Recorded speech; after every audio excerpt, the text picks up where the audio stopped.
Suamiku menyuguhkan minuman beraroma aneh dengan senyum janggal.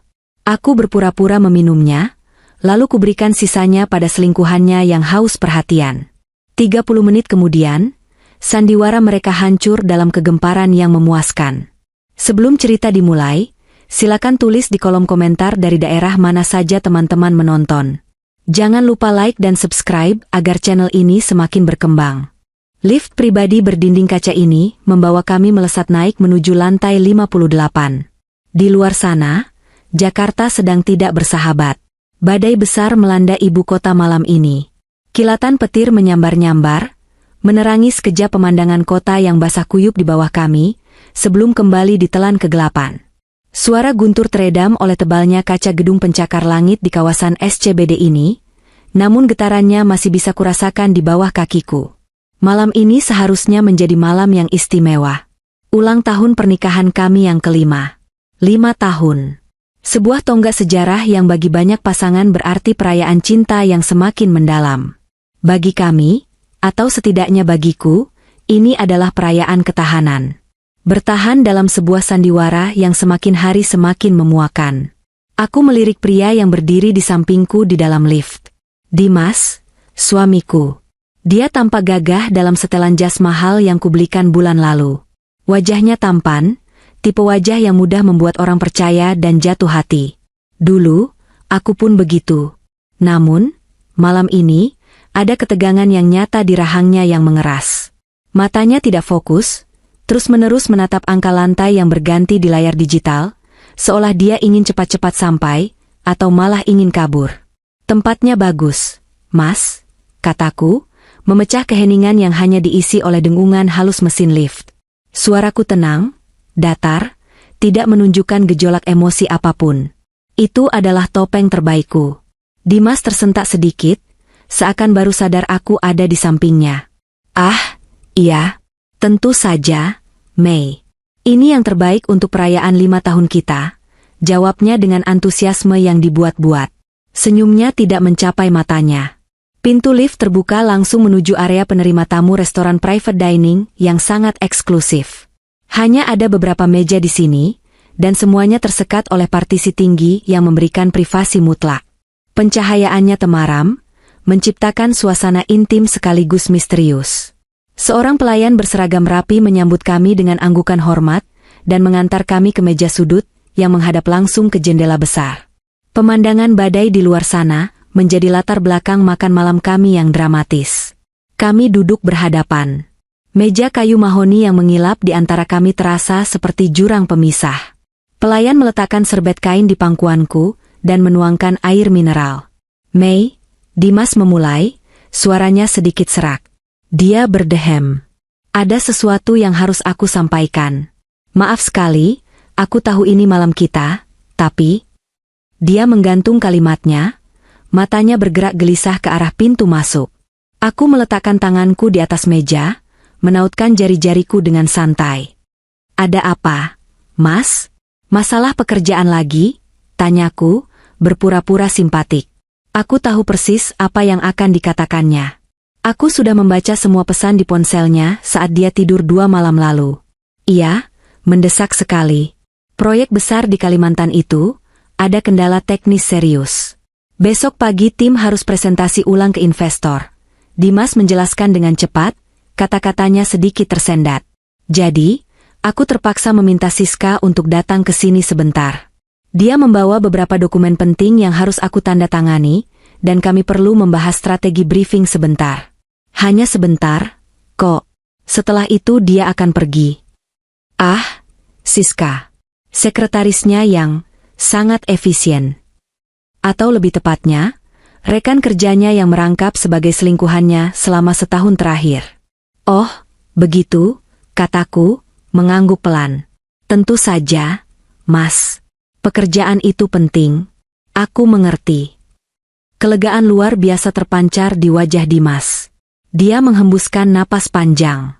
Terima kasih, sayang. Kamu memang istri yang paling pengertian. Aku janji, ini tidak akan lama. Tidak lama kemudian, sosok itu muncul. Siska berjalan mendekati meja kami dengan langkah yang dibuat seanggun mungkin. Dia mengenakan gaun kerja yang sedikit terlalu ketat dan terlalu pendek untuk sebuah pertemuan bisnis profesional, namun sempurna untuk menarik perhatian bosnya. Rambutnya ditata rapi, dan riasannya, meskipun berusaha terlihat natural, cukup tebal untuk menutupi kegugupannya. "Selamat malam, Pak Dimas." "Selamat malam, Bu Maya," sapanya dengan suara yang dibuat semanis madu. Ada getaran kecil dalam suaranya saat menyapaku. Ketakutan? Atau rasa bersalah? Entahlah. "Malam, Siska. Duduklah," kataku ramah, menunjuk kursi kosong di sisi meja yang lain, membuat posisi kami bertiga membentuk segitiga. Segitiga yang sangat klasik dan klise. Siska duduk dengan canggung. Dia meletakkan sebuah map tipis di atas meja, properti pendukung sandiwara mereka. "Maaf mengganggu waktu Bapak dan Ibu," ujarnya lagi, matanya melirik sekilas ke arah Dimas. "Tidak apa-apa, Siska. Dimas sudah menjelaskannya," balasku. Aku menatapnya lurus. Lagi pula, merayakan ulang tahun pernikahan bertiga juga pengalaman yang unik, bukan? Kata-kataku membuat Siska membeku sesaat. Dimas tertawa gugup, suaranya sumbang. "Ah, Maya bisa saja bercanda. Siska hanya sebentar kok, Mei." Suasana di meja itu menjadi sangat canggung. Udara terasa berat, lebih berat dari tekanan udara sebelum hujan badai. Pelayan datang membawakan buku menu. Kami memesan makanan pembuka. Selama proses itu, aku memperhatikan Dimas. Dia tidak bisa diam. Tangannya yang satu terus-menerus mengetuk-ngetuk permukaan meja dengan irama yang tidak teratur. Kakinya bergoyang di bawah meja, sesekali menyenggol kakiku. Keringat tipis mulai muncul di pelipisnya, padahal pendingin ruangan di restoran ini bekerja dengan sangat baik. Dia gugup. Bukan sekadar gugup karena ketahuan selingkuh, atau karena membawa selingkuhannya di depan istrinya. Ini adalah kegugupan dari seseorang yang sedang merencanakan sesuatu yang jauh lebih besar, sesuatu yang berbahaya. Aku tetap tenang. Aku memotong-motong kecil roti di piringku dengan pisau mentega, gerakanku lambat dan terukur. Aku menikmati ketakutan yang terpancar dari mereka berdua. Mereka pikir mereka yang memegang kendali malam ini, menipuku tepat di depan hidungku. Mereka tidak tahu bahwa aku sedang menikmati pertunjukan di mana aku adalah sutradaranya. Di luar, kilat kembali menyambar, kali ini sangat dekat, diikuti oleh guntur yang menggelegar hebat, membuat Siska terlonjak kaget di kursinya. Gelas air di meja bergetar. "Cuacanya buruk sekali ya," gumam Siska, mencoba mencari topik pembicaraan. "Iya," jawabku, menatap tajam ke arahnya, lalu beralih ke Dimas. "Sepertinya badai malam ini akan memakan korban jika kita tidak berhati-hati." Dimas menatapku dengan mata melebar sejenak, mencari makna ganda dalam kalimatku, sebelum akhirnya memalingkan wajah dan kembali mengetuk-ngetuk meja dengan gelisah. Malam baru saja dimulai, dan ketegangan sudah mencapai puncaknya. Makanan pembuka telah selesai kami santap dalam keheningan yang menyesakkan. Hanya denting garpu dan pisau beradu dengan piring keramik yang mengisi kekosongan percakapan. Siska makan dengan sangat hati-hati, seolah takut membuat kesalahan kecil sekecil apapun di hadapanku. Sementara Dimas, dia nyaris tidak menyentuh saladnya. Pikirannya jelas tidak ada di sini. Matanya terus berpindah dari jam tangannya, ke arah dapur restoran, lalu ke wajahku, dengan tatapan menilai yang membuatku ingin tertawa. Setelah piring kotor diangkat, Dimas tiba-tiba menegakkan punggungnya. Dia mengangkat tangan memanggil pelayan dengan gerakan yang sedikit terlalu bersemangat. "Kita harus minum sesuatu yang spesial sebelum hidangan utama," kata Dimas, suaranya sedikit terlalu keras di ruangan yang sunyi itu. Dia menatapku dengan senyum yang dipaksakan, senyum yang tidak pernah menyentuh matanya. "Mei, aku sudah pesankan minuman khusus buat kamu. Ini signature mocktail andalan di sini." Aku mengangkat alis sedikit, menunjukkan ketertarikan yang sopan. "Oh ya? Apa istimewanya, Mas?" "Ini campuran buah delima segar, beberapa rempah pilihan, dan sedikit soda untuk kesegaran. Kata manajernya, ini bagus sekali untuk kesehatan, kaya antioksidan. Kamu kan akhir-akhir ini sering mengeluh mudah lelah," jelasnya panjang lebar. Penjelasannya terasa seperti sales yang sedang berusaha keras menjual produk gagal. Sejak kapan Dimas peduli pada asupan antioksidanku? Biasanya dia bahkan tidak tahu apa menu makan malamku. Wah, perhatian sekali kamu, Mas, jawabku, memastikan nada suaraku terdengar tulus di telinganya. Terima kasih. Pelayan datang membawa nampan. Di atasnya ada 2 gelas air mineral biasa. 1 untuk Dimas, 1 untuk Siska, dan 1 gelas kristal tinggi yang cantik untukku. Gelas itu berisi cairan berwarna merah pekat, sangat gelap hingga nyaris terlihat seperti darah di bawah cahaya temaram restoran. Ada hiasan kulit jeruk yang dipotong spiral, dan setangkai daun mint di bibir gelas. Es batu di dalamnya bergemerincing pelan saat pelayan meletakkannya di hadapanku dengan hati-hati. Silakan, Ibu. Pomegranate spice mocktailnya, kata pelayan itu sopan sebelum undur diri. Minuman itu terlihat sangat menggoda. Warnanya yang kaya dan presentasinya yang elegan, memang layak disebut sebagai menu andalan.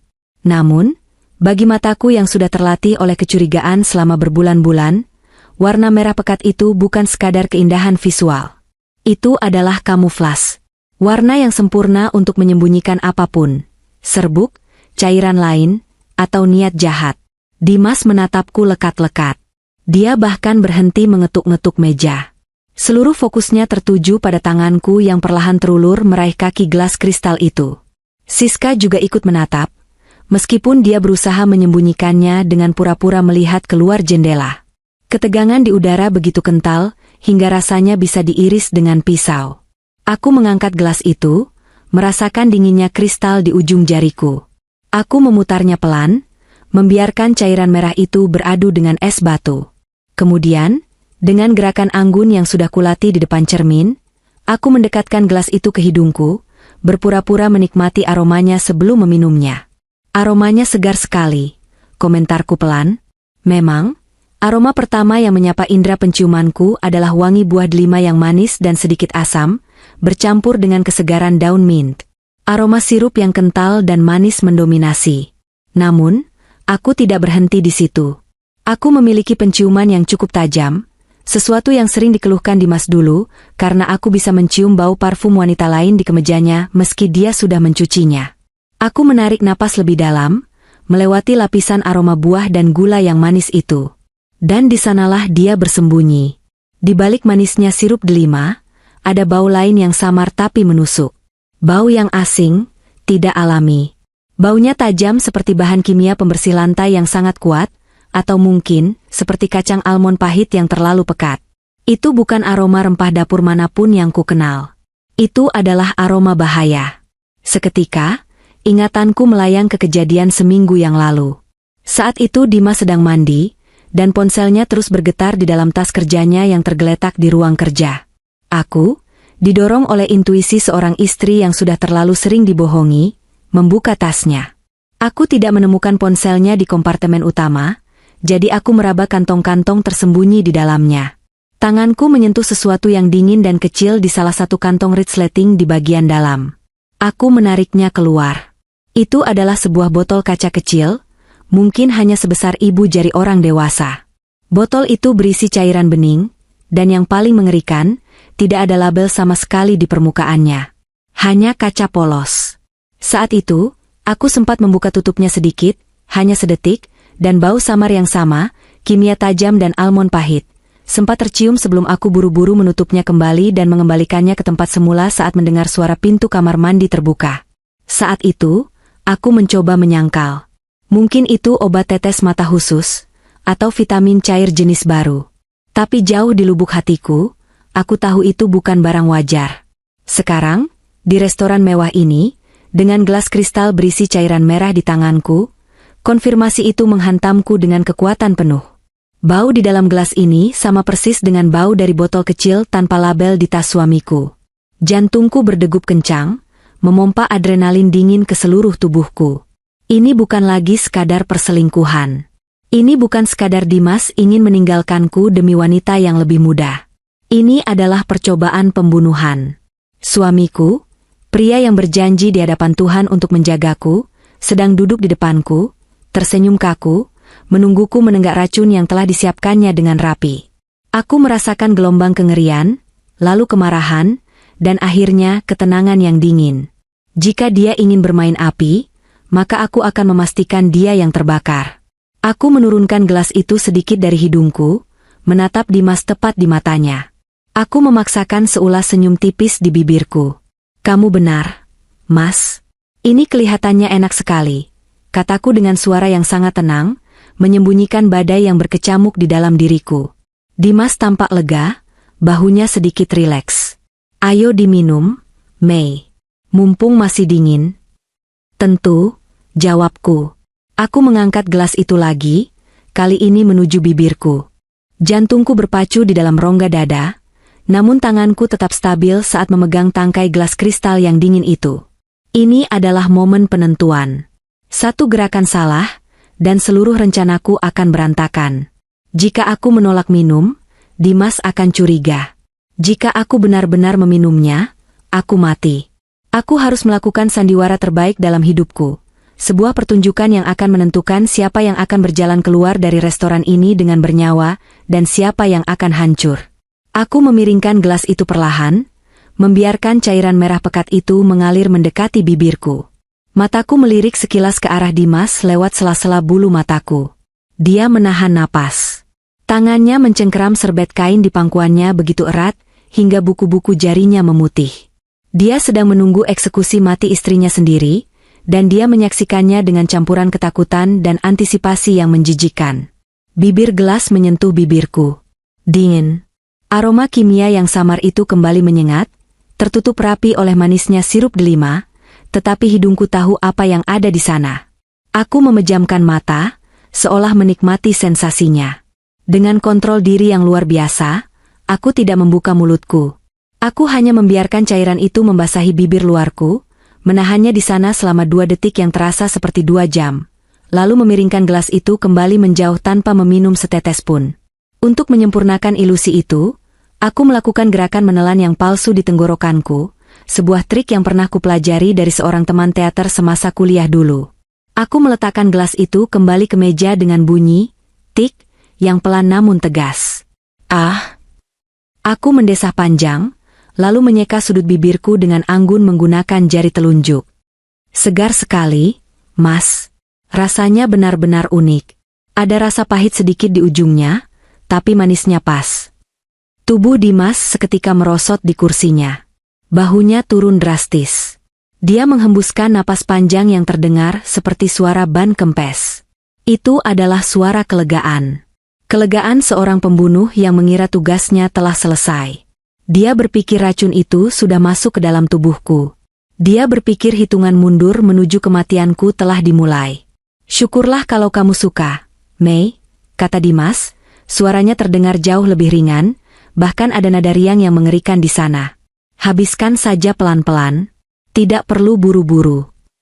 Tentu, jawabku sambil tersenyum manis. Mataku kini beralih pada Siska. Sejak tadi, wanita itu sibuk dengan hidangan pembukanya, spici calamari dengan taburan bubuk cabai yang melimpah. Dia makan dengan lahap, mungkin karena lapar, atau mungkin sebagai pelampiasan rasa canggungnya duduk di satu meja dengan istri sah dari pria yang dia tiduri. Wajahnya mulai terlihat memerah karena pedas, dan dia berkali-kali menjulurkan lidahnya sedikit, mencari air. Gelas air mineral Siska sudah kosong. Dia mengangkat gelas itu, mengguncangnya sedikit berharap ada sisa air, tapi nihil. Dia melirik ke arah pelayan, namun para staf sedang sibuk melayani meja besar di ujung ruangan yang baru saja datang. Pedas ya, Siska? Tanyaku dengan nada perhatian yang dibuat-buat. Siska terlonjak kaget karena aku menyapanya tiba-tiba.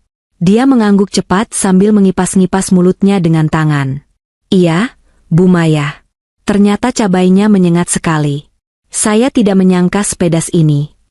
Suaranya agak serak karena tenggorokannya kering dan terbakar rasa pedas. Waduh, kasihan sekali, kataku. Aku meraih gelas moktail merahku, gelas maut itu, dan menggesernya perlahan melintasi meja marmer yang licin, tepat ke arah hadapan Siska. Cairan merah di dalamnya bergoyang pelan, tampak begitu menggoda dan menyegarkan. Minum ini saja dulu, Siska, tawarku dengan nada santai, seolah aku sedang menawarkan permen.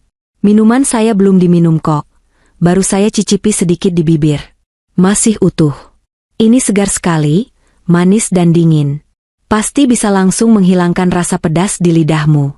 Dimas yang pilihkan, rasanya juara. Waktu seakan berhenti.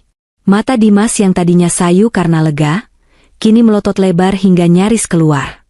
Wajahnya yang mulai kembali berwarna, seketika berubah pucat pasi, lebih putih dari kertas tisu di meja. Mulutnya terbuka, rahangnya jatuh.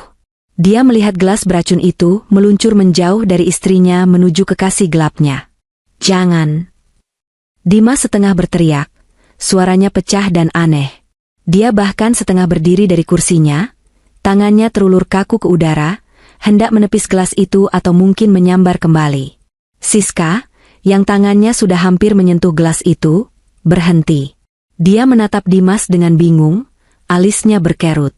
Aku juga menatap Dimas dengan ekspresi kaget yang kubuat sesempurna mungkin. "Loh? Kenapa? Mas? Kok teriak begitu?" tanyaku polos. Siska kepedasan, "Kasihan lo, air putihnya habis. Masa kamu tega membiarkan tamu kita kepedasan begini?" Dimas membeku. Posisinya canggung, setengah berdiri, setengah duduk. Matanya bergerak liar antara aku, Siska, dan gelas itu. Dia terjebak. Dia tidak bisa mengatakan, "Jangan minum itu, ada racunnya," di depan istrinya. Dia juga tidak punya alasan logis untuk melarang Siska meminum minumanku yang katanya sehat dan segar, itu. Pada detik yang sangat krusial itu, seorang pelayan pria muncul entah dari mana, membawa nampan besar berisi hidangan utama kami. "Permisi, Bapak, Ibu. Maaf mengganggu, ini wagyu steaknya sudah siap," kata pelayan itu dengan ramah, berdiri tepat di samping Dimas, memaksanya untuk kembali duduk agar tidak menghalangi jalan. Kehadiran pelayan itu mematikan langkah Dimas. Dia tidak bisa membuat keributan di depan staf restoran mewah.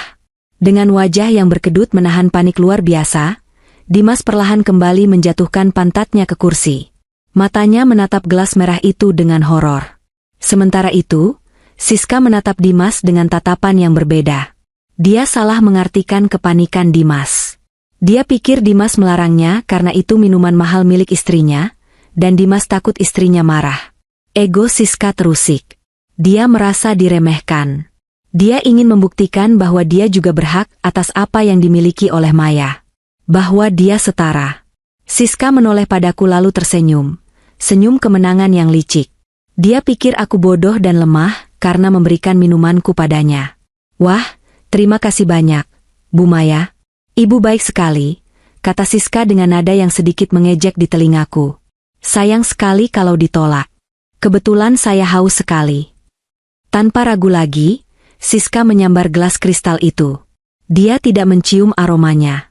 Dia tidak memeriksa warnanya. Dia hanya ingin meminumnya untuk memuaskan rasa haus dan egonya.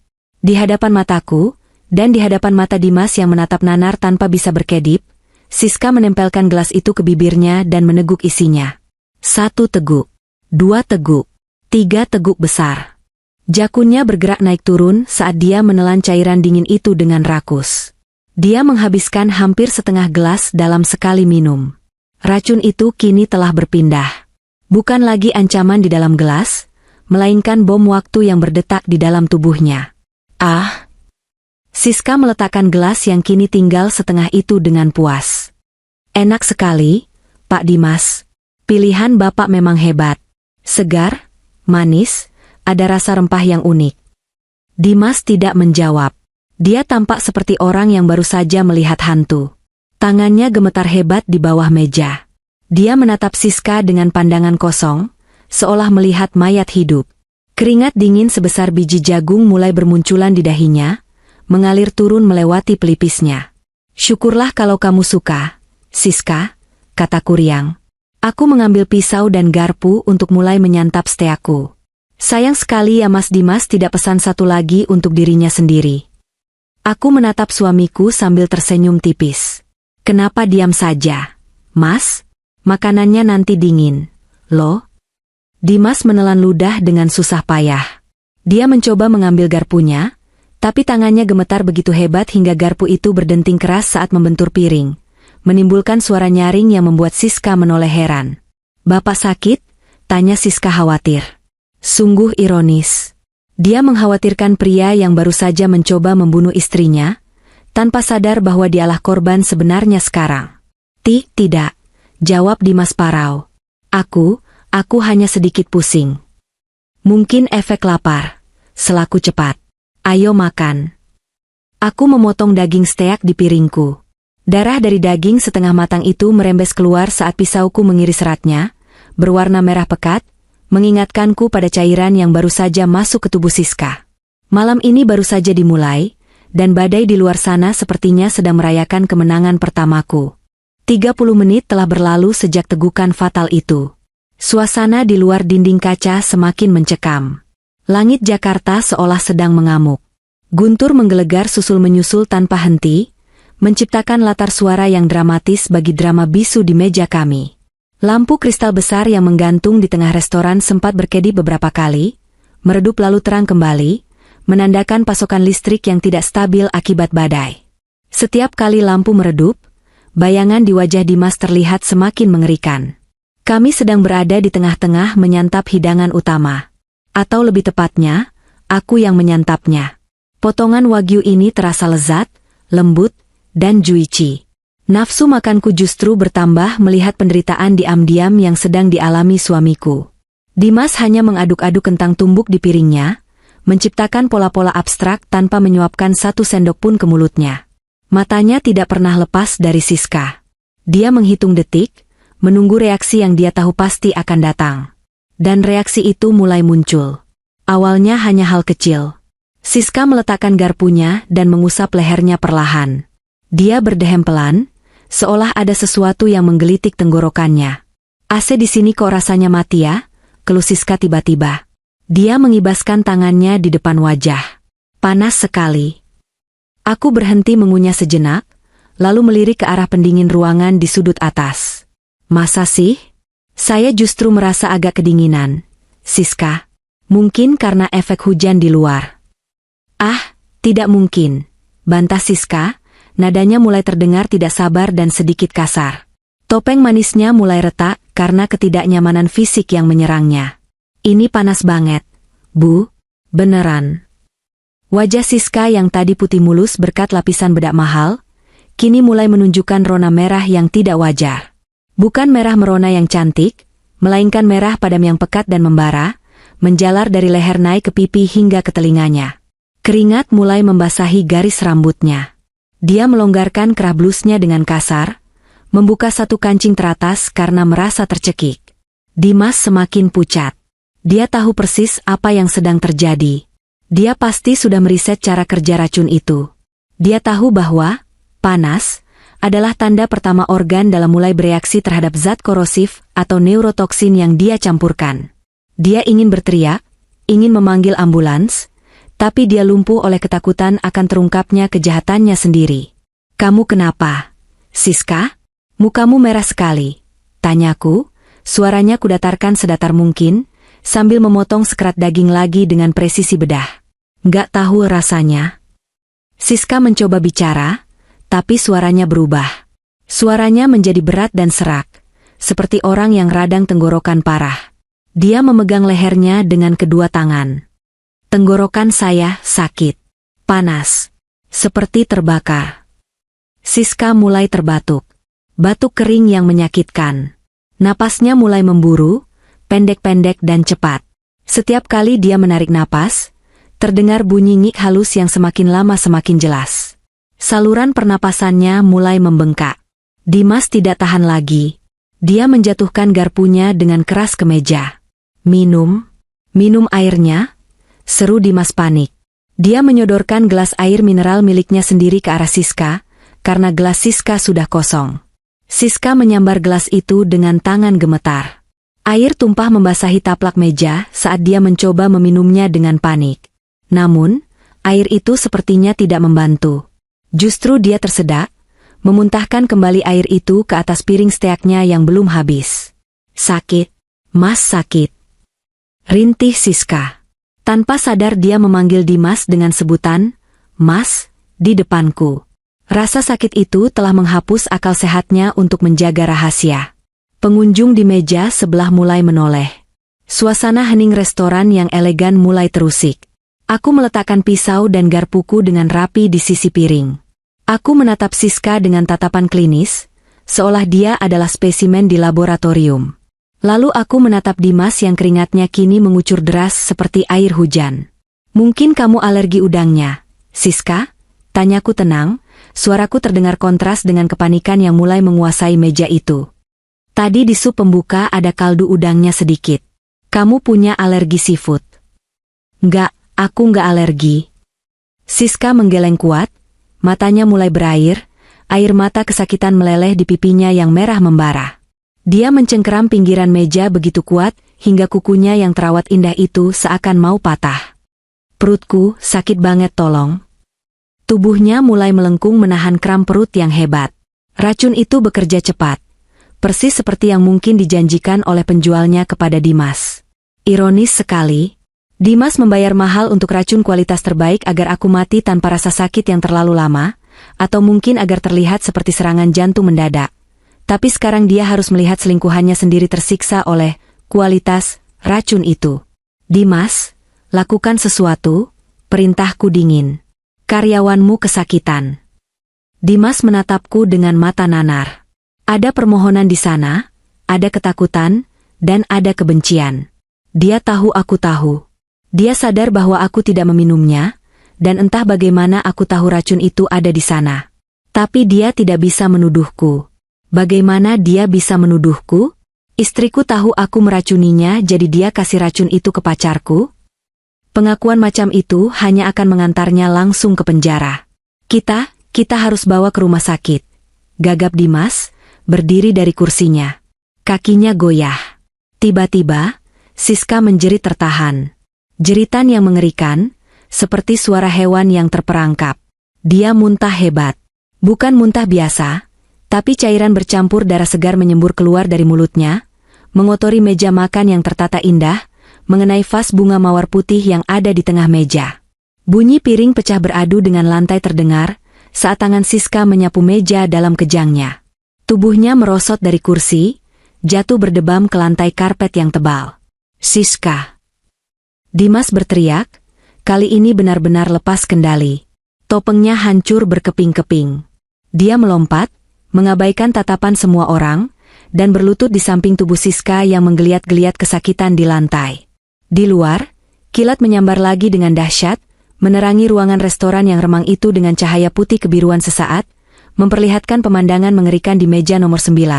Seorang pria yang memeluk wanita lain di lantai, dikelilingi pecahan piring dan muntahan darah, sementara istrinya duduk tenang di kursinya, menatap mereka dari ketinggian dengan wajah tanpa ekspresi, bagaikan dewi pembalasan dendam yang dingin.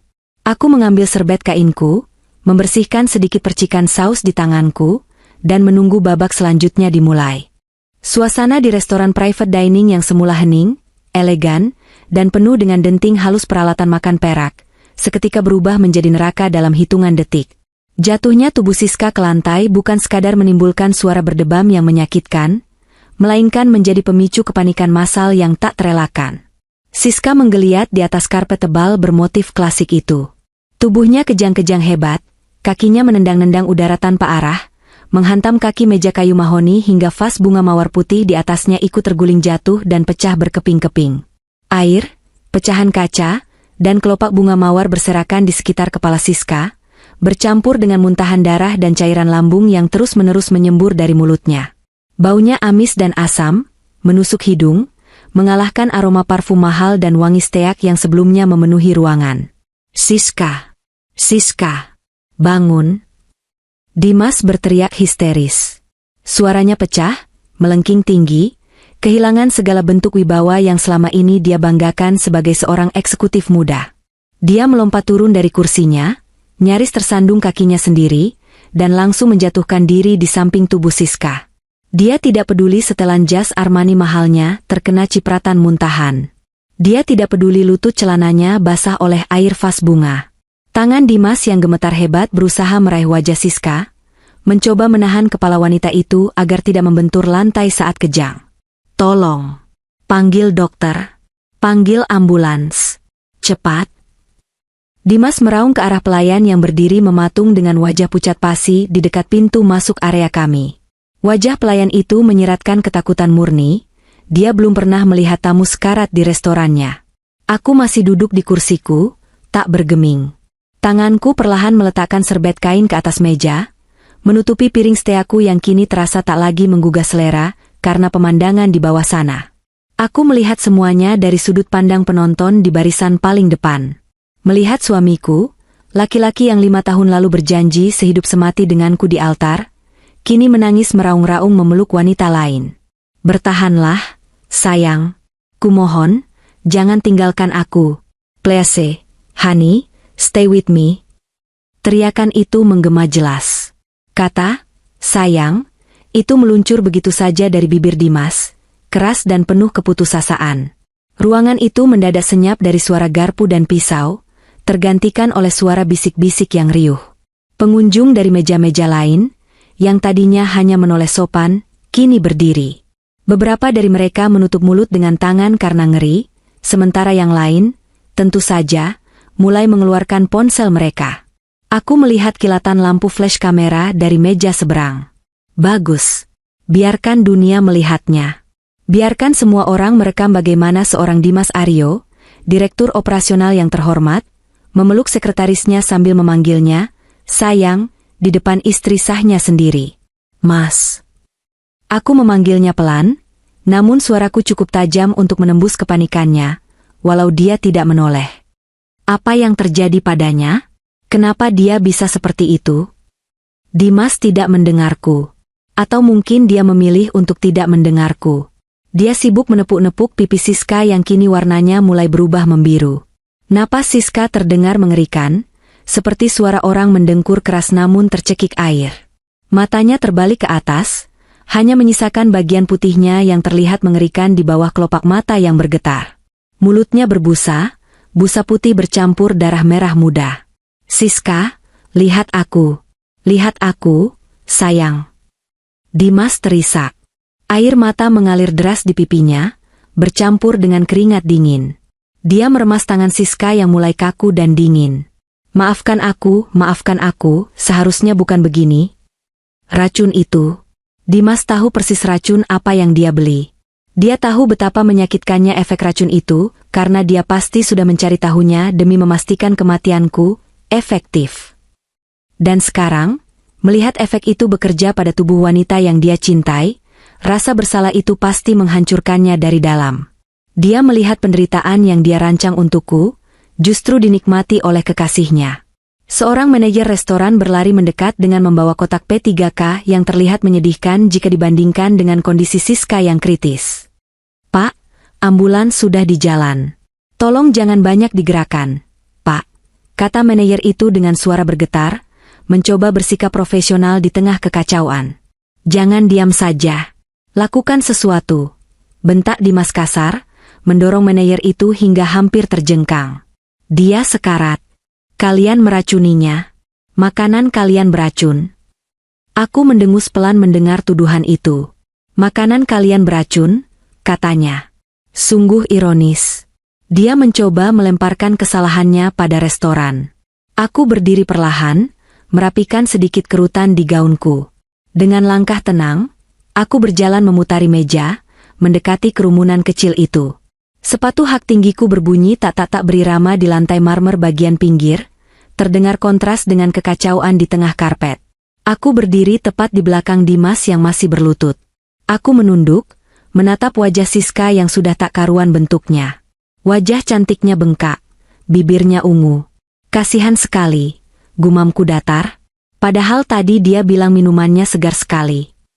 Tubuh Dimas menegang seketika mendengar suaraku.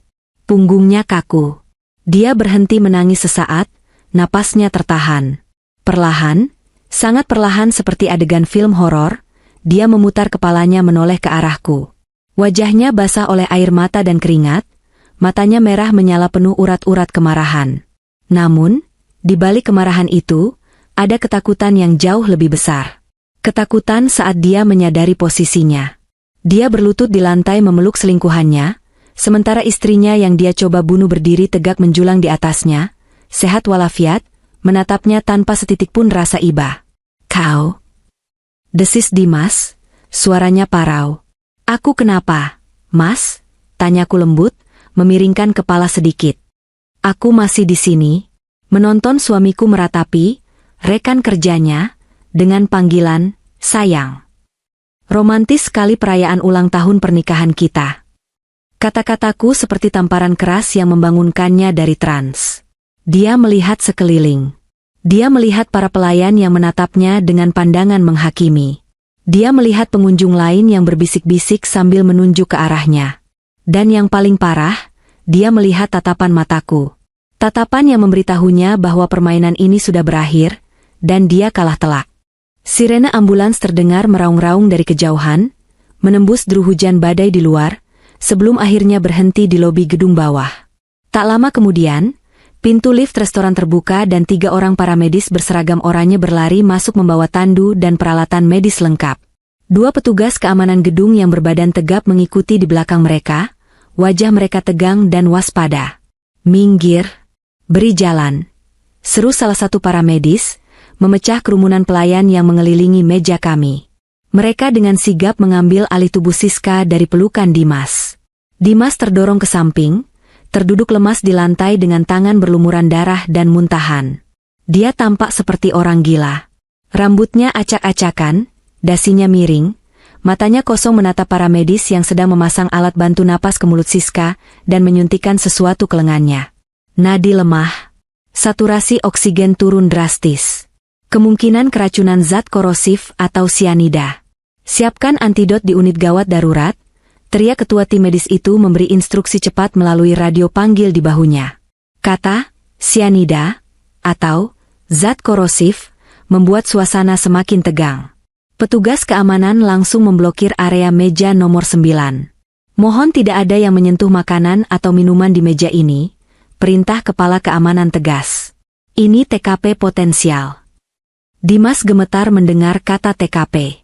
Dia mencoba berdiri, kakinya goyah, tapi dia memaksakan diri. Dia harus pergi dari sini. Dia harus menyusul Siska, atau mungkin dia harus melarikan diri. Saya suaminya saya atasan korban.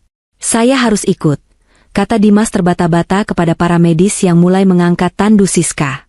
"Maaf, Pak. Bapak tunggu di sini dulu. Polisi sedang menuju ke atas," cegat petugas keamanan itu, menghalangi jalan Dimas dengan lengan kekarnya. "Polisi?" Dimas membelalak. "Kenapa harus ada polisi? Ini cuma keracunan makanan biasa. Restoran ini yang salah," teriaknya defensif, suaranya melengking karena panik. "Prosedur standar, Pak. Untuk kasus keracunan parah di tempat umum, kami wajib lapor," jawab petugas itu dingin. Saat itulah Dimas menoleh padaku lagi. Kali ini, tatapannya bukan lagi tatapan sedih, melainkan tatapan penuh kebencian yang murni dan pekat. Dia sadar dia terjebak. Dan dia tahu siapa yang menjebaknya. Aku berdiri di dekat jendela, memunggungi pemandangan kota yang gelap dan basah. Cahaya kilat sesekali menerangi siluet tubuhku. Aku tidak terlihat kaget, tidak terlihat sedih, dan yang pasti, tidak terlihat seperti istri yang baru saja melihat suaminya selingkuh. Aku terlihat seperti seseorang yang baru saja menyelesaikan sebuah proyek besar dengan sukses. Dimas melangkah mendekatiku, mengabaikan petugas keamanan. Wajahnya merah pada menahan amarah. Dia mendekatkan wajahnya ke wajahku, berbisik dengan suara mendesis yang penuh racun. "Apa yang kamu lakukan, Maya? Kau tahu itu gelasmu. Kau sengaja memberikannya padanya. Kau mencoba membunuhnya." Tuduhan itu meluncur deras. Dia pikir dia bisa mengintimidasiku. Dia pikir aku akan takut dengan ancamannya. Aku tersenyum tipis. Sangat tipis. "Membunuhnya? Bukankah itu minuman sehat, Mas? Campuran delima dan rempah, kaya antioksidan. Kamu sendiri yang bilang begitu tadi." Dimas terbungkam. Kata-katanya sendiri kini mencekik lehernya. "Kecuali," lanjutku, nadaku turun 1 oktav menjadi lebih rendah dan berbahaya, "kamu memang memasukkan sesuatu ke dalamnya? Sesuatu yang seharusnya untukku?" Mata Dimas bergerak liar. Dia tidak bisa menjawab. Jika dia bilang, iya, dia mengaku merencanakan pembunuhan. Jika dia bilang, tidak, dia tidak bisa menyalahkanku. Skakmat. Perlahan, aku merogoh clutch bag milikku. Bukan untuk mengambil tisu, melainkan mengambil ponselku. Layarnya menyala terang di ruangan yang remang-remang itu. Kau pikir aku bodoh, Dimas? Bisikku. Kau pikir aku tidak tahu tentang botol kecil di tas kerjamu minggu lalu? Atau tentang chat rahasiamu dengan akun bernama Apoteker Bayangan? Aku mengarahkan layar ponselku tepat ke depan wajahnya. Di sana, terpampang tangkapan layar percakapan yang sudah kusalin dari ponselnya saat dia tidur 2 hari lalu. Dimas, barang pasti aman kan? Tidak berbau dan bereaksi cepat? Supplier, aman, bos. 30 menit setelah masuk sistem pencernaan, organ dalam akan mulai gagal fungsi. Gejalanya seperti serangan jantung atau gagal napas akut. Tidak akan terdeteksi kalau tidak diautopsi menyeluruh. Dimas, bagus. Pastikan kirim ke alamat kantor, jangan ke rumah. Istriku terlalu kepo. Dimas mundur selangkah, wajahnya kehilangan semua warna darah. Kakinya lemas seperti jeli. Dia menatap layar ponsel itu seperti melihat hantu. Aku menggeser layar ke gambar berikutnya. Itu adalah foto draft pesan yang dia tulis di aplikasi catatan ponselnya, yang rencananya akan dia kirim ke Siska malam ini setelah aku tiada. Isi pesan, sabar ya, sayang. Malam ini semuanya berakhir. Setelah dia pergi, asuransi dan hartanya jadi milik kita. Kita bisa bebas. Aku sudah tidak tahan pura-pura manis di depannya. Kamu. Dimas tergagap, napasnya memburu. Dari mana kamu? Kamu terlalu ceroboh, Mas, potongku dingin. Kamu meremehkan istrimu sendiri. Kamu pikir aku cuma wanita rumahan yang sibuk belanja dan tidak tahu teknologi? Sandi ponselmu itu tanggal lahir Siska, kan? Betapa klise dan menyedihkannya kamu. Di belakang kami, pintu lift kembali terbuka. 2 orang polisi berseragam lengkap melangkah keluar, didampingi manajer restoran. Mereka melihat kekacauan itu dan langsung mendekat. Aku menatap Dimas lurus-lurus, menatap matanya yang kini dipenuhi ketakutan akan penjara dan kehancuran masa depan. Racunnya bekerja cepat ya, Mas? Tanyaku dengan nada santai, seolah sedang mengomentari cuaca. 30 menit. Persis seperti janji penjualnya. Sayang sekali targetnya salah. Maya, tolong. Dimas tiba-tiba merubah nadanya. Dia mencoba meraih tanganku, memohon. Jangan lakukan ini. Aku suamimu. Kita bisa bicarakan ini. Aku hilaf, Mei. Itu cuma. Aku menepis tangannya dengan kasar, jijik. Jangan sentuh aku dengan tangan yang baru saja memeluk pelacurmu itu. Pak polisi, seruku lantang, merubah ekspresi wajahku dalam sekejap menjadi wajah istri yang syok dan ketakutan. Aku berbalik menghadap petugas yang datang. Tolong. Suami saya, dia meracuni minumannya. Dia mencoba membunuh saya tapi sekretarisnya yang meminumnya. Aku menunjuk gelas kristal yang masih berisi sisa cairan merah di meja Siska, barang bukti paling vital yang sengaja kusisakan. Itu buktinya. Dan saya punya bukti percakapan di ponsel ini. Polisi itu langsung sigap. Salah satu dari mereka mengeluarkan borgol dan mendekati Dimas. Saudara Dimas, Anda kami amankan atas dugaan percobaan pembunuhan dan kepemilikan zat berbahaya. Dimas terbelalak. Dia mencoba mundur, tapi petugas keamanan di belakangnya langsung mencengkeram lengannya. Enggak, ini salah paham. Istri saya gila. Dia yang meracuninya, teriak Dimas, meronta-ronta. Tapi tak ada yang mendengarnya. Semua bukti mengarah padanya.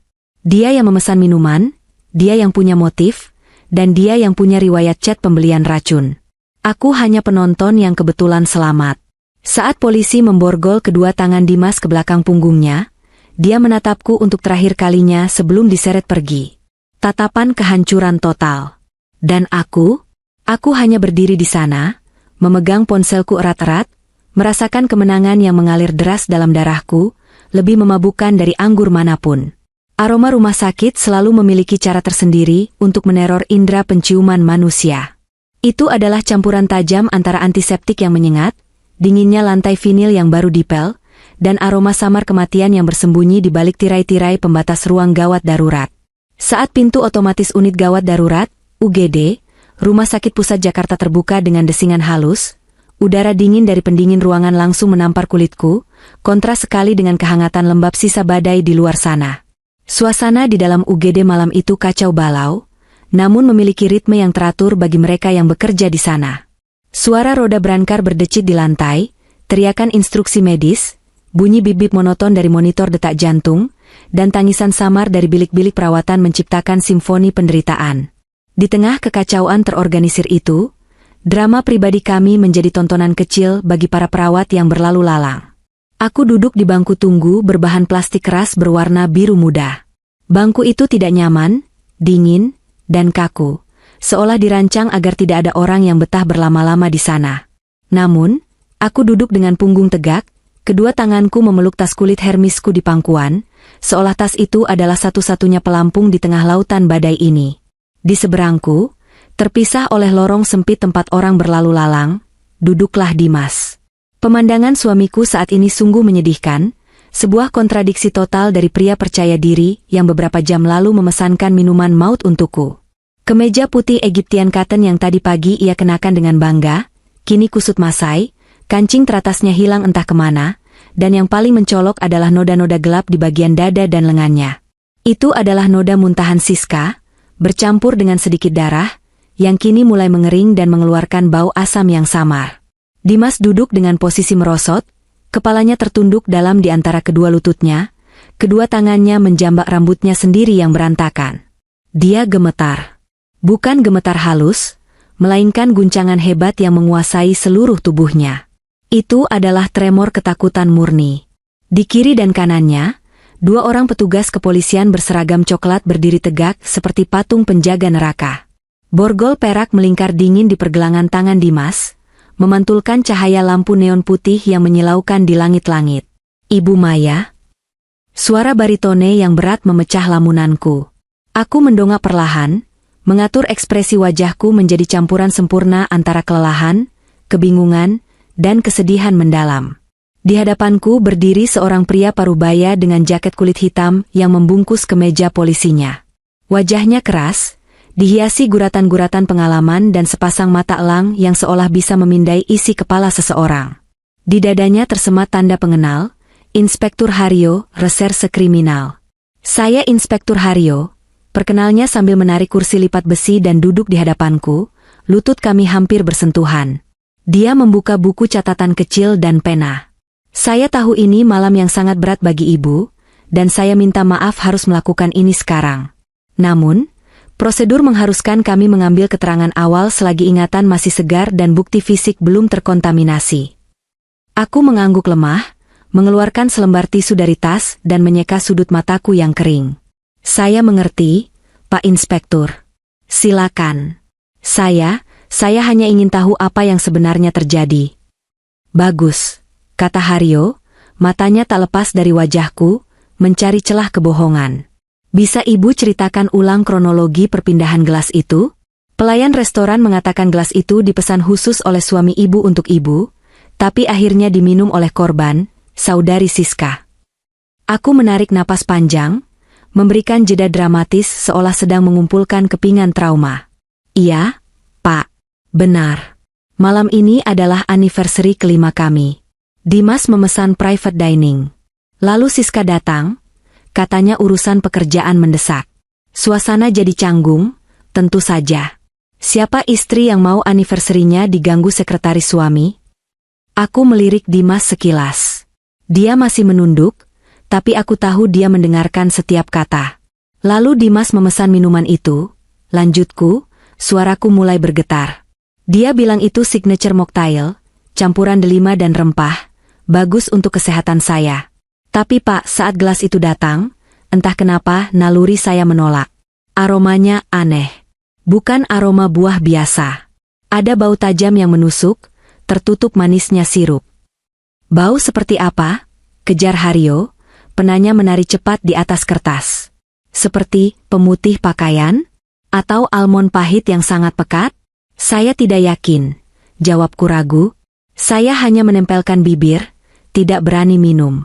Lalu saya lihat Siska kepedasan. Air minumnya habis. Karena saya kasihan dan saya pikir mungkin lidah saya saja yang sedang tidak enak, saya tawarkan minuman itu padanya. Saya bilang, minum saja punya saya, ini segar dan belum saya minum. Bohong. Teriakan itu meledak dari seberang lorong. Dimas tiba-tiba mengangkat kepalanya, wajahnya merah padam, urat-urat lehernya menonjol. Dia mencoba berdiri dan menerjang ke arahku, namun tertahan oleh sentakan kasar borgol dan tangan kekar polisi yang menahan bahunya. Dia bohong, Pak. Dia tahu. Dia tahu ada racun di situ. Raung Dimas histeris, air mata dan ingus bercampur di wajahnya yang kacau. Maya itu ular. Dia sengaja memberikan gelas itu ke Siska, karena dia tahu saya menaruh racun di sana. Dia mencoba menjebak saya. Keheningan menyapu lorong UGD seketika. Beberapa pengunjung dan perawat menoleh kaget. Pengakuan implisit itu menggantung di udara. Inspektur Haryo perlahan memutar kepalanya ke arah Dimas, alis tebalnya terangkat satu. Jadi, Anda mengakui bahwa Anda menaruh racun di gelas itu, Saudara Dimas. Dimas membeku.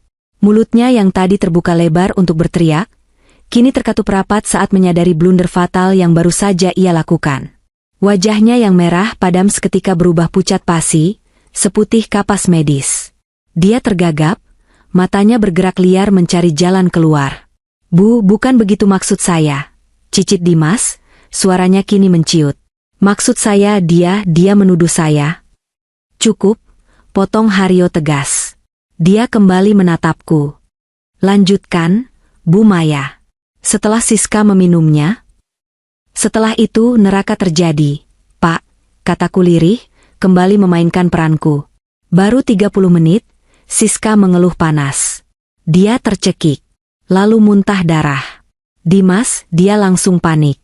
Dia memeluk Siska, memanggilnya, sayang. Di depan mata saya sendiri, Pak, suami saya menangisi wanita lain di hari ulang tahun pernikahan kami. Aku membiarkan satu tetes air mata buaya yang sangat mahal harganya, jatuh di pipiku. Inspektur Haryo tampak melunak melihat kerapuhanku. Tiba-tiba, suara langkah kaki ribut terdengar dari ujung lorong. Dimas, anakku. Itu adalah suara ibu mertuaku. Wanita parubaya yang selalu tampil dengan perhiasan emas berlebihan itu, berlari terseok-seok diikuti oleh ayah mertuaku yang tampak bingung. Mereka pasti dihubungi oleh polisi atau pihak restoran. Ibu mertua langsung menerobos garis polisi dan memeluk Dimas yang masih terborgol. Ya Tuhan, Dimas, kenapa kamu diborgol seperti penjahat? Lepaskan anak saya. Dia orang terhormat. Dia direktur, jeritnya pada polisi. Lalu matanya menangkap sosokku. Tatapannya berubah menjadi kebencian murni. Dia melepaskan pelukannya pada Dimas dan melangkah cepat ke arahku, telunjuknya teracung tepat di depan hidungku. Kamu. Pasti gara-gara kamu, kan? Tuduhnya membabi buta. Istri pembawa sial. Kamu apakan anakku sampai dia ditangkap polisi? Pasti kamu yang bikin ulah. Dari dulu saya sudah bilang Dimas jangan nikahi perempuan mandul dan tidak berguna sepertimu. Kata-kata itu. Kata-kata yang selama 5 tahun ini selalu kutelan mentah-mentah demi menjaga keharmonisan keluarga, kini terdengar seperti lelucon buruk. Aku berdiri perlahan, menatap mata tua yang penuh amarah itu dengan ketenangan sedingin es. Ibu tanya anak ibu sendiri. Jawabku datar. Tanya padanya kenapa dia membubuhkan racun sianida atau zat kimia korosif ke dalam minuman istrinya sendiri. Tanya padanya kenapa selingkuhannya sekarang sedang sekarat di dalam sana, karena meminum racun yang seharusnya untuk saya. Ibu mertua ternganga. Tangannya turun perlahan. Dia menoleh ke arah Dimas, mencari penyangkalan. Dimas, apa maksud perempuan ini? Selingkuhan apa? Racun apa? Dimas hanya bisa menunduk, menangis sesenggukan seperti anak kecil. Maafin Dimas, Bu. Dimas hilaf. Dimas cuma mau. Sebelum drama keluarga itu berlanjut, pintu ruang resusitasi terbuka. Seorang dokter spesialis toksikologi keluar, masker medisnya tergantung di leher. Wajahnya suram, jubah putihnya memiliki percikan noda merah kecil. Dia berjalan menghampiri kami, membawa aroma disinfektan yang lebih kuat. Keluarga pasien Siska? Tanyanya. Saya yang bertanggung jawab, kata Dimas lemah dari tempat duduknya. Dokter itu menatap Dimas dengan pandangan jijik yang tak ditutup-tutupi. Dia kemudian beralih ke Inspektur Haryo. Kami berhasil menstabilkan tanda vitalnya, tapi kerusakannya katastrofik. Dokter itu mengambil napas panjang sebelum menjelaskan detail mengerikan itu. Zat yang tertelan adalah campuran kalium sianida dosis rendah dengan pelarut industri berkonsentrasi tinggi. Sifatnya sangat korosif. Cairan itu membakar habis mukosa kerongkongan, laring, dan pita suara pasien. Aku mendengarkan dengan seksama, mencatat setiap detail penderitaan itu dalam benakku. Pasien Siska mengalami laryngeal stenosis akut, lanjut dokter itu dengan nada klinis namun mengerikan. Jaringan parut akan terbentuk dengan cepat dan menutup jalan napasnya. Kami harus melakukan tracheostomi permanen, melubangi lehernya agar dia bisa bernapas. Pita suaranya hancur total. Dia tidak akan pernah bisa berbicara lagi. Selain itu, racun yang sempat terserap ke darah menyebabkan kerusakan saraf kranial. Wajah sebelah kanannya lumpuh permanen. Dia akan cacat seumur hidup dan membutuhkan perawatan intensif selamanya. Ibu mertuaku menutup mulutnya dengan tangan, ngeri. Dimas meraung. Raungan keputusasaan yang menggema di lorong rumah sakit. Wanita yang dia cintai karena kecantikan dan rayuan manisnya, kini hancur menjadi sosok yang bisu dan cacat. Dan itu semua karena tangannya sendiri. Ini gila. Desis ayah mertua, wajahnya pucat. Aku memanfaatkan momen kehancuran mental mereka. Aku kembali menoleh ke Inspektur Haryo. Pak Inspektur, panggilku lembut namun tegas. Saya rasa ini saatnya saya menyerahkan bukti tambahan yang sempat saya amankan. Aku membuka tasku perlahan. Semua mata tertuju padaku. Dimas mengangkat kepalanya, matanya membelalak ketakutan. Bukti apa? Tanya Haryo tajam. Aku mengeluarkan plastik klip berisi tisu bernoda merah. Saat Siska muntah dan Dimas panik, saya mengamankan sisa cairan di gelas menggunakan tisu ini. Saya takut bukti akan hilang. Ini mengandung sisa minuman itu. Lalu, kartu asku. Aku mengeluarkan sebuah flash disk kecil berwarna hitam. Dan ini, kataku sambil mengangkat benda kecil itu tinggi-tinggi. Manajer restoran adalah teman lama keluarga saya. Saya meminta rekaman CCTV High Definition dari kamera yang menyorot meja nomor 9. Di sini, terekam jelas saat Dimas mengeluarkan botol kecil dari saku jas dalamnya dan meneteskan cairan ke gelas saya saat saya sedang membetulkan posisi duduk. Di menit ke-14 rekaman ini, terlihat jelas. Dimas ambruk dari kursinya, jatuh berlutut di lantai rumah sakit yang dingin. Pertahanannya hancur lebur. Tidak ada lagi penyangkalan. Bukti video, bukti residu racun, dan kondisi korban sudah lebih dari cukup untuk menyeretnya ke tiang gantungan hukum. Periksa juga ponselnya. Pak, tambahnya dingin, menunjuk saku celana Dimas. Ada folder tersembunyi dengan nama, Proyek Masa Depan. Isinya bukan pekerjaan, tapi chat transaksi pembelian racun dan rencana menguasai harta saya setelah kematian saya. Inspektur Haryo memberi isyarat pada anak buahnya. Mereka langsung menggeledah Dimas dan mengambil ponselnya. Dimas tidak melawan. Dia sudah seperti mayat hidup. Jiwanya sudah mati saat mendengar vonis dokter tentang Siska. Saudara Dimas Aryo, ucap Inspektur Haryo lantang, suaranya bergema formal. Anda kami tahan atas dugaan percobaan pembunuhan berencana pasal 340 KUHP Yungto pasal 53, serta penganiayaan berat. Anda berhak diam, tapi segala yang Anda katakan akan kami gunakan di pengadilan. Dua petugas menarik Dimas berdiri dengan kasar. Dia diseret melewati lorong, melewati orang tuanya yang menangis histeris, dan melewati-lewatiku. Saat dia tepat berada di sampingku, langkahnya terhenti sejenak karena tahanan polisi. Dia menatapku. Matanya kosong, gelap, dan hampa. Aku memajukan wajahku sedikit, berbisik tepat di telinganya dengan suara yang hanya bisa didengar olehnya. Sebuah bisikan yang akan menghantuinya di setiap malam dingin di balik jeruji besi. Racunnya bekerja sangat efektif. Mas, terima kasih sudah memilihkan yang terbaik. Sekarang, nikmatilah hadiah yang kau siapkan itu. Perusahaan, rumah, aset semuanya jadi milikku tanpa aku harus berbagi sepeser pun denganmu. Kau memberiku kebebasan dengan cara yang paling sempurna. Dimas membuka mulutnya, ingin mengatakan sesuatu, mungkin kutukan, mungkin permohonan, tapi tidak ada suara yang keluar. Dia hanya bisa menatapku dengan horor absolut, sebelum diseret pergi menuju mobil patroli yang menunggu di luar. Aku berdiri di sana, di tengah lorong rumah sakit yang bau obat, dikelilingi mertua yang menangis meraung-raung menyalahkan nasib. Aku merapikan gaunku, menarik napas dalam-dalam, dan untuk pertama kalinya malam itu, aku tersenyum. Senyum yang benar-benar tulus. Malam itu berakhir bukan dengan kematianku, melainkan dengan kelahiran kembali diriku. Waktu adalah hakim yang paling adil, namun juga algojo yang paling lambat. 6 bulan telah berlalu sejak malam badai di restoran itu. 6 bulan yang penuh dengan prosedur hukum yang melelahkan, sorotan media yang menyilaukan, dan perombakan besar-besaran dalam hidupku. Jakarta pagi ini tampak berbeda. Dari balkon penthouse lantai 45 yang kini sah menjadi milikku sepenuhnya di bawah akta notaris tunggal, langit ibu kota terlihat biru cerah.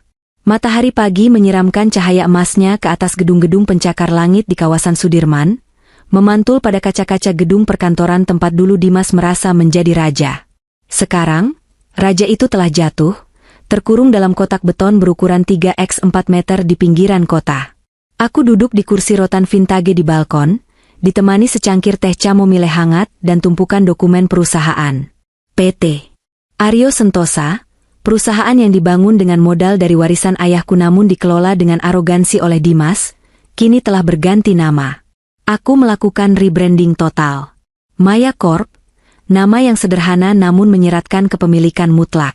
Proses pengambil alihan perusahaan tidaklah mudah, namun sangat memuaskan. Sehari setelah penahanan Dimas, aku langsung menggelar rapat umum pemegang saham luar biasa, RUPSLB. Dengan bukti kriminalitas Dimas yang terpampang di seluruh media nasional, para investor yang panik dengan mudah berpihak padaku. Aku memecat semua, antek-antek, Dimas. Para manajer korup yang selama ini menutup mata atas penyelewengan dana yang dilakukan Dimas untuk membiayai gaya hidup mewah Siska. Aku membersihkan perusahaan itu seperti aku membersihkan debu dari perabotan rumah. Cepat, efisien, dan tanpa ampun. Aku meletakkan cangkir tehku dan mengambil tablet untuk membaca berita hari ini. Wajah Dimas masih menghiasi halaman hukum. Meski kini beritanya semakin kecil tergeser isu politik. Vonis hakim, 18 tahun penjara untuk eks-direktur utama dalam kasus Mocktail beracun. 18 tahun. Hakim tidak memberinya keringanan sedikitpun, karena adanya unsur perencanaan yang matang dan kekejian terhadap korban yang ternyata adalah kekasih gelapnya sendiri. Pengacara mahal yang disewa keluarga Dimas, yang dibayar dengan menjual satu-satunya ruko milik orang tua Dimas, gagal total mematahkan bukti rekaman CCTV dan residu racun di tisu yang kubawa. Aku teringat kunjungan terakhirku ke penjara Cipinang 3 hari yang lalu. Itu adalah penutup, klosure yang kubutuhkan sebelum benar-benar menutup buku masa lalu. Flashback, 3 hari lalu di ruang kunjungan penjara. Ruangan itu bau apek, campuran keringat ribuan narapidana dan pembersih lantai murah. Dibatasi oleh kaca tebal yang kusam dan telepon interkom kuno, aku duduk berhadapan dengan Dimas. Penampilannya mengejutkan. Dimas yang dulu terobsesi dengan penampilan, yang tidak akan keluar rumah tanpa rambut yang ditata pomade dan parfum Tom Ford, kini tampak seperti orang tua yang sakit-sakitan. Rambutnya dicukur habis karena kutu, wajahnya tirus dengan tulang pipi menonjol, dan kulitnya kusam. Ada lingkaran hitam permanen di bawah matanya yang kehilangan cahaya hidup. Dia mengangkat gagang telepon dengan tangan gemetar. Kuku-kukunya kotor. Dia menatapku, bukan dengan kebencian seperti di rumah sakit, tapi dengan tatapan memelas yang menyedihkan. Maya. Suaranya terdengar pecah lewat speaker interkom. Kamu datang. Aku datang untuk membawakan surat cerai final. Jawabku dingin, menempelkan dokumen itu ke kaca. Sudah ditandatangani hakim. Kamu tidak perlu tanda tangan lagi. Ini hanya pemberitahuan. Dimas menunduk, bahunya bergetar. Mei, aku menderita di sini. Selnya sempit. Makanannya busuk. Aku dipukuli tahanan lain karena aku dianggap orang kaya yang jatuh. Tolong aku, Mei. Kirimkan uang. Atau makanan. Apa saja. Ibu dan bapak sudah tidak punya apa-apa lagi. Aku menatapnya tanpa rasa iba sedikit pun. Hatiku sudah membeku untuk pria ini. Uang? Uang perusahaan yang kamu curi untuk membelikan Siska apartemen dan tas mewah? Uang itu sudah kembali ke kas perusahaan setelah aku menyita semua aset yang kamu atasnamakan dia. Mendengar nama Siska, wajah Dimas berkerut pedih. Bagaimana kabar Siska? Aku dengar dia. Dia hidup, potongku. Kalau itu yang bisa disebut hidup. Aku menceritakan padanya dengan detail yang kejam. Siska sekarang tinggal di rumah singgah sosial di pinggiran Bogor. Keluarganya di kampung menolak merawatnya karena malu. Dia tidak bisa bicara, Dimas. Lehernya berlubang. Dia makan bubur cair lewat selang. Wajah kanannya lumpuh total, matanya tidak bisa menutup sempurna sehingga terus berair. Dia menghabiskan harinya duduk di kursi roda, menatap tembok, tanpa bisa berteriak, tanpa bisa mengeluh. Dia terpenjara di dalam tubuhnya sendiri, sama seperti kamu terpenjara di sini. Dimas menangis. Dia menutup wajahnya dengan tangan, meratapi kehancuran yang dia ciptakan sendiri. Aku menyesal, Mei. Ya Tuhan, aku menyesal. Penyesalanmu tidak ada harganya, Dimas, kataku sambil berdiri, merapikan blazerku. Kamu tidak menyesal karena mencoba membunuhku.